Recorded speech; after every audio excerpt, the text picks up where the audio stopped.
Hello, and welcome to our final module on the Perennial decision-making tool. In this module, we will briefly review the purpose of step 6, communication and accountability. This will include an overview, a look at the prompts and the steps, as well as some tips. Hopefully this will further your understanding of the tool and complete the series in these modules. As you have seen by now, this is a representation of the full tool.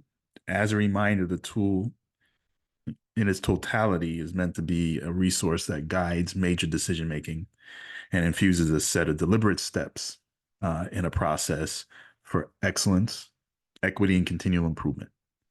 In this session, we will isolate the sixth and last step in this process, communication and accountability.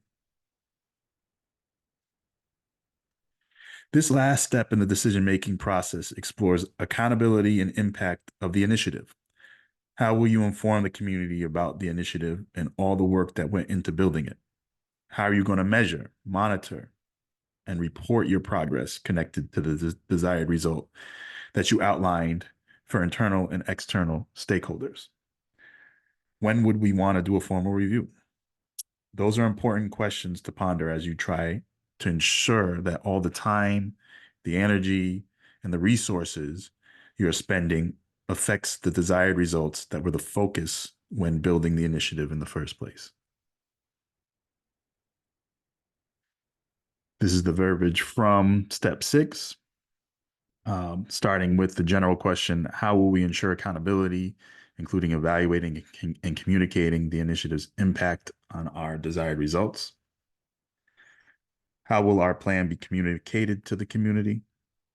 How will we continue to partner and deepen our relationships with stakeholders in the community to make sure our efforts are effective and sustainable, right? So are we getting folks beyond our leadership group and those who are planning to be part of the initiative in a way that moves it forward in the future?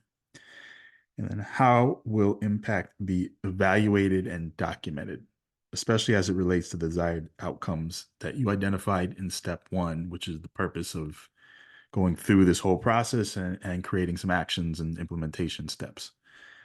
In what ways are we disaggregating, presenting data to highlight how the strategy is impacting different segments of the community, especially those who have been historically marginalized or underserved, right? So connecting directly back to equity, we want to make sure that not only we're improving whatever phenomenon we were looking at, but we want to make sure that it is serving everyone across the community, especially those who have been marginalized in the past, and setting up a way to check back and have data to actually measure if our goals are being met by our strategies. Just a note on this last step, communication and accountability. You should communicate the plan to stakeholders as well as how you're going to measure progress up front, right? Letting folks know kind of what the process was, how you came to the decision, and how you're going to measure the impact.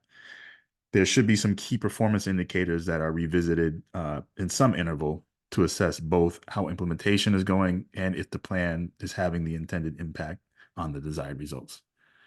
Sometimes we have the best laid plans and we actually implement the fidelity, but maybe the strategies that we originally picked don't necessarily affect the bottom line in which we were trying to affect in the first place. So that might call for us to down the line change our strategy. So always want to be mindful of what the goals were to begin with and how we're measuring those goals to ensure whatever we're doing is impacting those goals.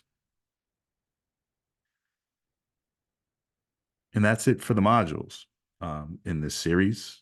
I hope they helped kind of inform what we would say a process that's just really good planning and decision making. Please use all these modules as a resource and by all means get started using these 6 steps to plan important initiatives in whatever context you're at.